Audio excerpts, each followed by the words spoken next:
Boa noite, chamo para compor a mesa a candidata Mayra e passo a palavra para o examinador João Pedro. Boa noite, senhora Mayra. É Mayra ou Maíra? Mayra, sim. Mayra.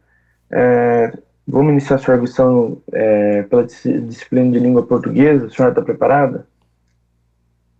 Beleza. Positivo. Primeira pergunta. Dê um sinônimo para a palavra astuto.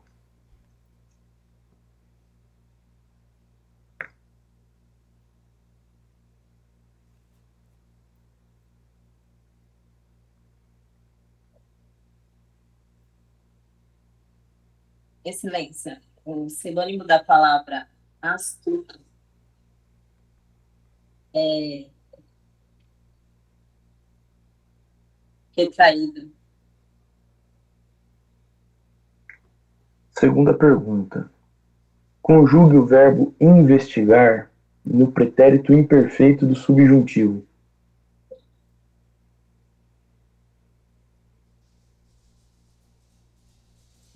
Posso utilizar caneta e papel? Pode, fica à vontade.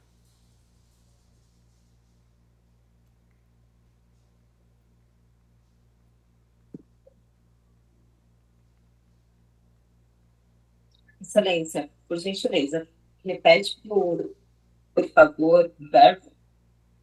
Verbo investigar no pretérito imperfeito do subjuntivo.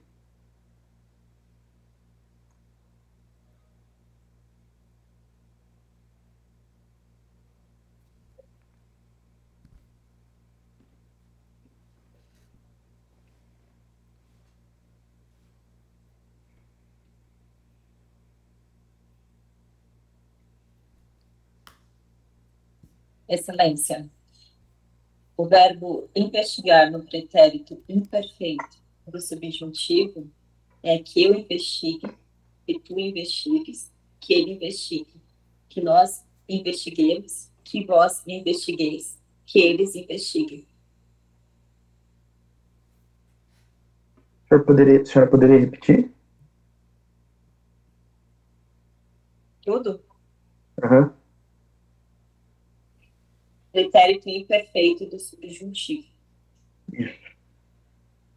Que eu investigue, que tu investigues, que ele investigue, que nós investiguemos, que vós investigueis, que eles investiguem. Certo. Terceira e última pergunta. Qual o particípio regular da palavra envolver?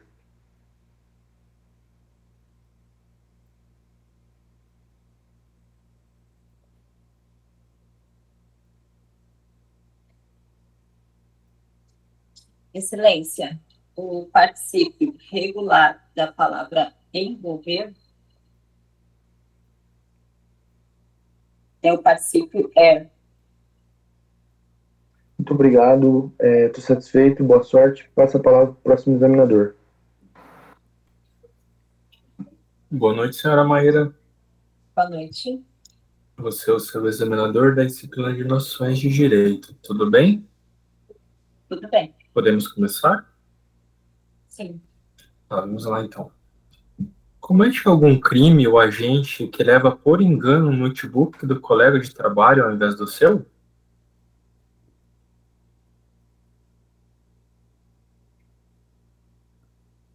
Excelência, o indivíduo que leva o notebook por engano de outro, né, ele não comete crime, haja vista que ele não tem o ânimo de furtar o notebook. Então, aí, ensejaria um erro de tipo. Defina infração de menor potencial ofensivo. Excelência, as infrações de menor potencial ofensivo são aquelas infrações cuja pena máxima não ultrapassa a 2. Você falou infrações, né? Esse termo ele abrange o quê?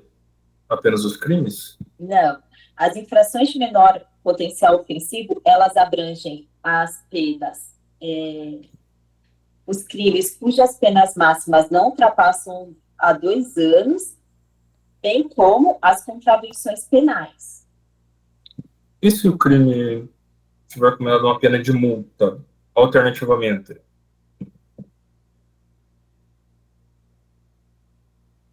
Não há problema, Excelência. Haja vista que a pena de multa é um dos tipos de pena. Então, poderia ser uma pena de detenção, uma pena de reclusão ou pena de multa, que não ultrapasse a 2 anos. Certo.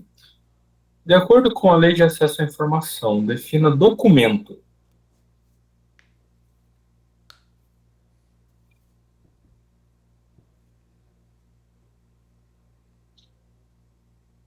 Excelência, de acordo com a Lei de Acesso à Informação, documento é todo.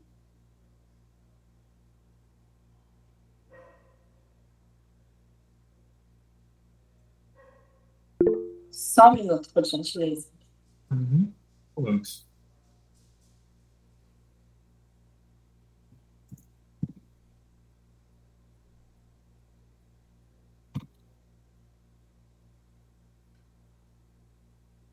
Excelência, de acordo com a Lei de Acesso à Informação, o documento é todo esboço, seja físico, seja virtual, que possa ser tramitado, que possa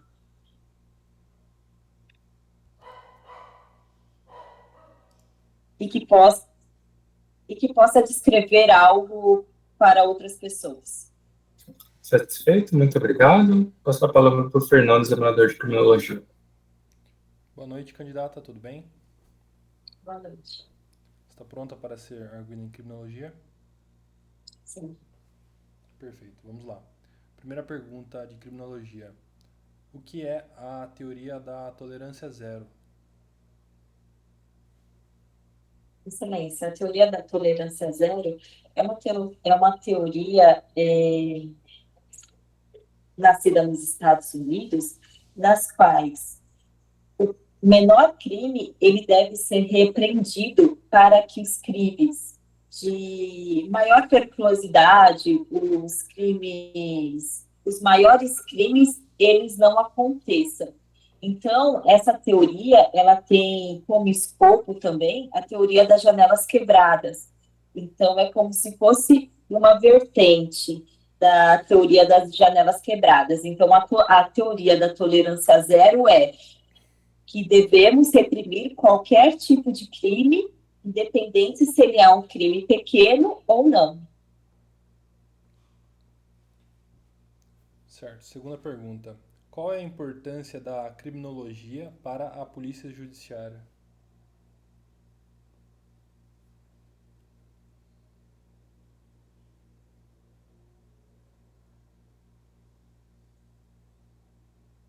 Excelência.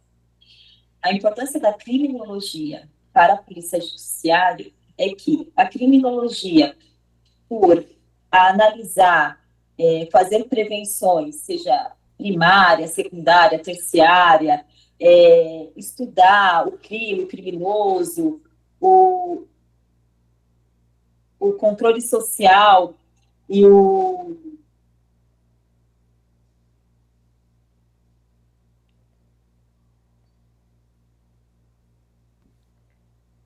enfim, pelo fato de ela ter, de ser essa, desculpa, excelência, posso retomar? Sim, sem problema. Quer tomar uma água? O senhor pode repetir a pergunta? Sim, eu vou reformular a pergunta. Nós, né, nesse caso vocês, estudam criminologia para passar no concurso da Polícia Civil do Estado de São Paulo. Por que nós, da polícia, pedimos, né, que vocês estudem essa matéria? Por que essa matéria é importante na formação do policial civil do Estado de São Paulo?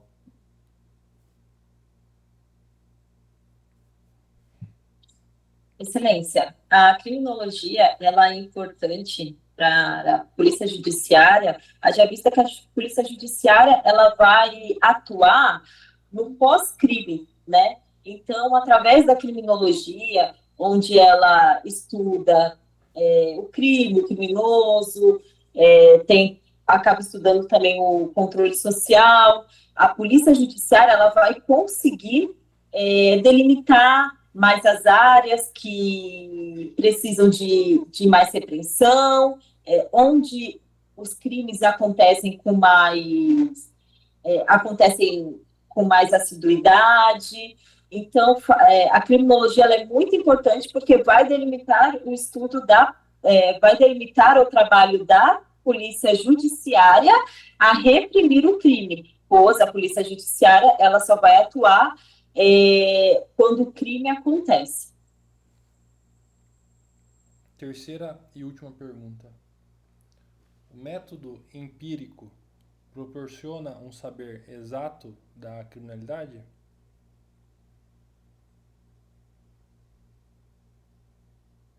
O método empírico, ele não proporciona um saber exato, haja vista que ele é baseado na experiência. Então, o criminólogo, ele vai a campo e vai verificar, né, quais são os problemas que ali decorrem, mas isso daí não quer dizer que ele vá fazer uso dos métodos, né? Por exemplo, não quer dizer que só porque o método empírico está baseado na experiência que ele vai fazer a experiência também. Por exemplo, se ele está investigando sobre lugares, sobre usuários de drogas, ele não vai fazer o uso da droga, mas ele vai, de forma empírica, tentar fazer um estudo mais robusto. Perfeito, estou satisfeito. Muito obrigado. Passo a palavra para o João Pedro. Vamos lá, Mayra. Primeiramente, começar fazendo os apontamentos em relação à sua postura. Eu digo para você que esse nervosismo é normal, tá? Ainda mais nessa fase inicial, prematura de estudo para a prova oral, porque é um estudo novo, né? Pouca gente é acostumada a trabalhar essa forma de estudar, né? Estudar o conteúdo e aprender a verbalizar ele na frente de outras pessoas. É basicamente como se você estivesse dando uma aula, né, ali. Você está transmitindo o seu conhecimento de maneira verbal e publicamente. Então, tipo assim, como é algo inovador, fique tranquila em relação ao seu nervosismo nessa fase, tá?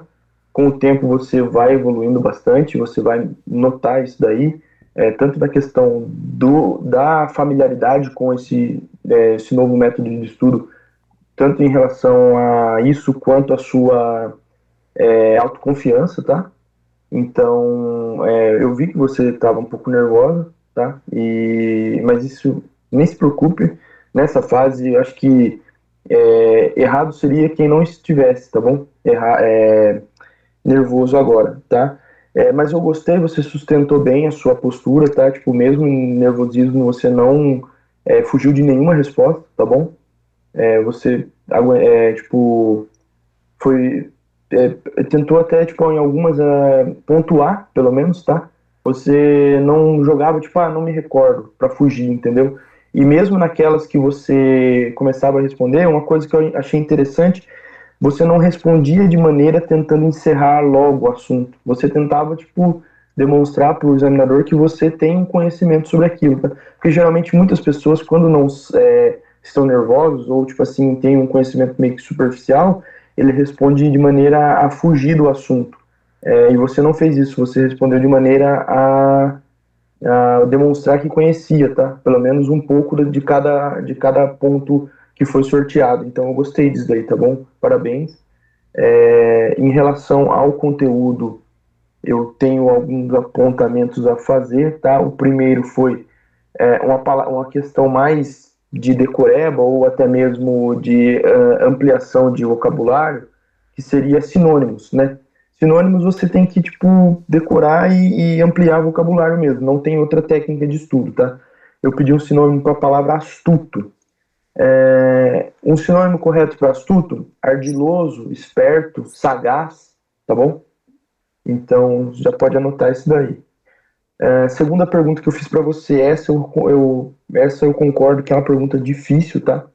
Que foi a conjugação verbal no pretérito imperfeito do subjuntivo.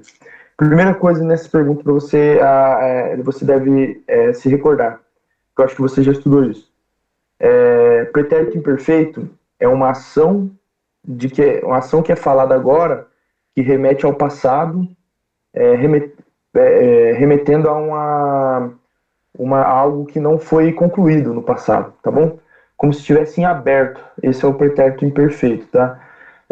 No momento da fala, o falante ele está se referindo a algo que não foi concluído, tá bom? Mas que de alguma maneira foi interrompida por outro acontecimento, tá? Isso é o conceito de pretérito imperfeito. Se você quiser até fazer um asterisco e pesquisar melhor, tá bom? E outro ponto dessa pergunta é o tempo subjuntivo, que o outro colega respondeu ali, que ele remete à ideia de hipótese, tá bom? Então, a conjugação ficaria assim, ó.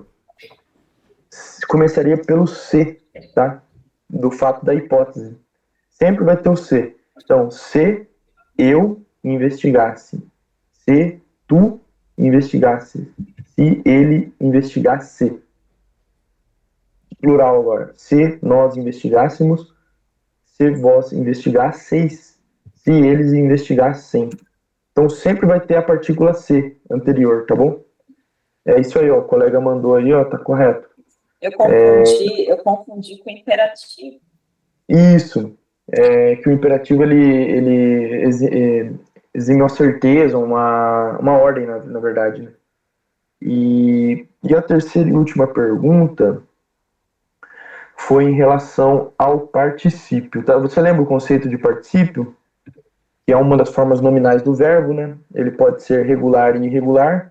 Quando é regular, é terminado em ado e ido, né? Então, absolver, absolvido, tá? Praticar, praticado. E eu perguntei para você o regular de envolver. Então, ele vai ter essa terminação ado ou ido. Aí o particípio regular é envolvido. Alguns verbos, ele possui o particípio irregular. Ou seja, ele tem um duplo particípio, o regular e o irregular, tá? Esses verbos são chamados de verbos abundantes, que é o caso do verbo envolver, tá bom? Que é o que eu perguntei para você. Ele tem o particípio irregular como sendo envolto. Aí, na forma irregular, ele não tem essa terminação ado e ido, tá bom? Por exemplo, o verbo aceitar, o regular é aceitado, o irregular aceito, acender, acendido, aceso, tá? Mas vale ressaltar que não são todos os verbos que tem isso, tá? Eu vi que você respondeu, mas eu acho que você confundiu um pouco com aquela questão dos níveis de conjugação, né? Primeira conjugação, segunda conjugação, porque você falou são os verbos que possuem o er, né? Que no caso seria o verbo de terceira conjugação, de segunda conjugação, né?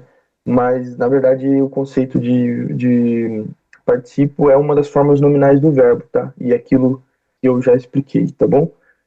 Mas parabéns aí pela sua banca e continue firme e forte aí, tá bom? Vou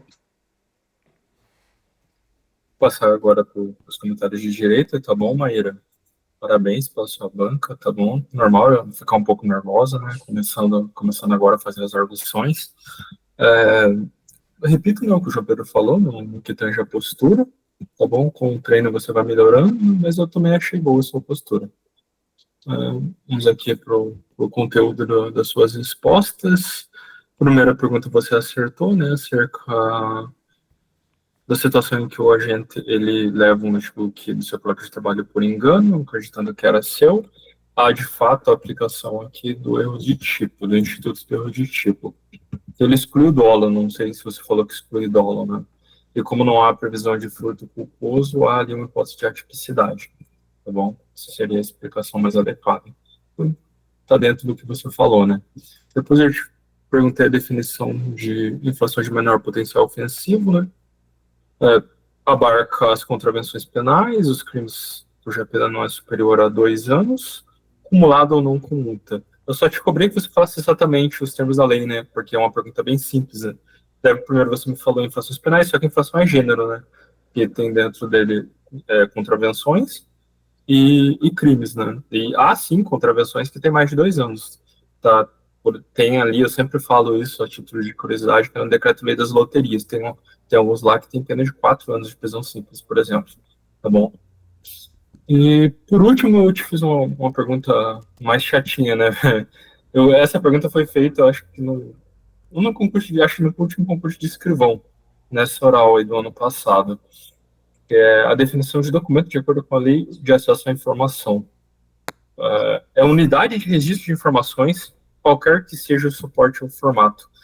Tá, mas é muito, muito difícil de acertar exatamente isso daí, né? Esqueça. Eu queria ver o que você conseguia com. Bom, eu gostei de que você fez ali uma universalização, né, do que seria documento. Você tratou também dos documentos digitais, né, em formato digital. Isso é importante, está dentro da ideia ali da lei, tá bom? Então, parabéns pela resposta. Esse daí eu vou passar para o Fernando. Bom, vamos lá, Mayra. Criminologia. Primeiro, que eu gostaria de ressaltar aqui, você até mandou mensagem no WhatsApp falando que não saberia responder, que estava nervosa, né? E é normal, isso aí acontece mesmo, acontece com todo mundo, acontece com a gente aqui perguntando para vocês, quem dirá com vocês aí sendo examinado por nós. Então, é algo que vai acompanhar você. A boa notícia é que depois que você passar pela prova oral, acaba esse sentimento. Mas até lá você vai precisar administrá-lo, tá bom? Mas você vai conseguir diminuir, eu tenho certeza disso. Todo mundo consegue, tá bom? Então, parabéns por superar esse desafio em primeiro lugar. Em relação à parte técnica das suas respostas, a primeira pergunta que eu fiz para você foi da tolerância zero, né? Você citou corretamente, você falou ali do contexto geográfico, né? Os Estados Unidos, foi através de Rodolfo Giuliani, em Nova York, na década de 90, final da década de 80, que ele implementa essa questão aí da tolerância zero, né? Reprimindo os crimes menores, principalmente crimes ali relacionados ao patrimônio, né? Furtos, pequenos furtos, de forma eficaz, né? De forma rigorosa, assim como estava na lei, para que não se desenvolvessem em crimes maiores. Tá? Então, acaba se relacionando sim com a experimento das janelas quebradas, né? Porque ambos se relacionam com a teoria espacial, de certa forma.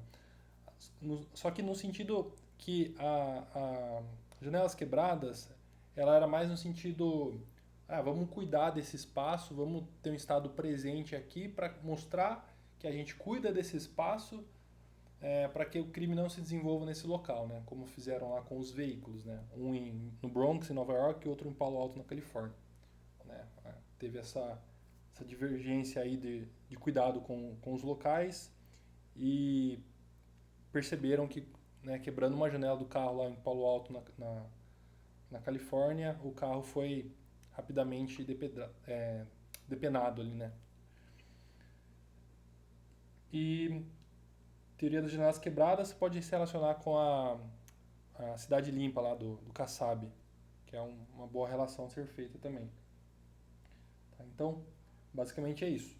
Depois eu perguntei para você a importância da criminologia na atuação da polícia judiciária, né? Por que a gente estuda a criminologia, né? Por que a gente precisa dessa matéria.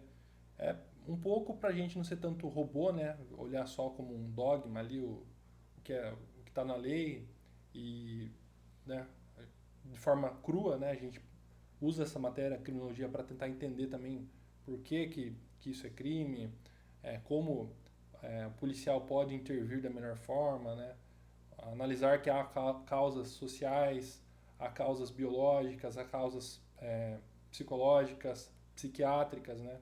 Para o policial civil estar mais antenado que o crime é multifatorial, né? Decorre de diversos meios e modos diferentes, em diferentes realidades. Então, é mais para o policial se inserir, nós como indivíduos, nos inserir nessa realidade e a polícia, enquanto instituição, para melhor aplicação ali de políticas, né, tanto de repressão, que você falou, né, que a polícia judiciária atua após o crime, mas a polícia judiciária ela pode atuar também antes do crime, né, como estratégias, por exemplo, ali no carnaval, identificando ali possíveis alvos ali que estão cometendo furtos, né, um exemplo recente só. Então, é basicamente para a polícia se inserir na realidade e observar como que o crime funciona. Não sermos simples robôs ali, né, na aplicação da lei. E por fim, eu perguntei para você do método empírico, você falou corretamente também, né? Ele é um método que o indivíduo ele se insere naquela realidade, né? Então ele passa a vivenciar aquilo, ele observa de perto como que acontece, aí ele vai coletando os dados, né, para formar a sua conclusão. Então, ele não proporciona um saber exato, porque, primeiro, não é uma ciência exata, né, uma ciência humana, ela se desenvolve. E também, se for trazer já mais para a criminologia, há que se falar ainda das cifras negras. Né? Nunca saberemos, né, a criminalidade exata no seu cerne. Então, nunca que o método empírico será um método exato. Mas ele pode cada vez mais se aproximar ali da realidade. Tá bom? Parabéns aí pela banca e pela superação também do desafio.